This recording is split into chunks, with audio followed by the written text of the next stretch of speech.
All right, I'm going to show you how to erase images using the touch screen in your menu. First of all, you have to go to the box with the little arrow in it, which I've done. We're there. And we're in the first page. And then you're going to say erase images. So you go like that. Now, if you want to erase all the images on the card, you can just click there. But if you want to erase select images, you click here. And then what it's going to do, it's going to give you these images. Now, to get through them, what you have to do is move your little wheel. So do I want to get rid of that one? Let's add that one to it. Let's get rid of it. So you see there's one image in there. Let's click over. Get rid of this one. Now I've got 2 images. Get rid of this one.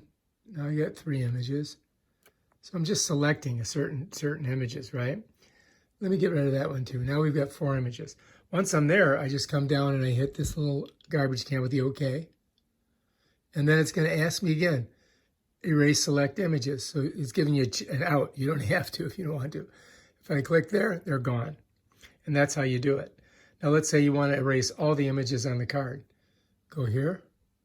Erase all images on the card. Okay, let's do that. Bam, they're done. So now if I go here, no images. All right, if you like this video, subscribe to my channel and check out my other awesome videos on how to do stuff on your Canon EOS 80D SLR camera. Peace out.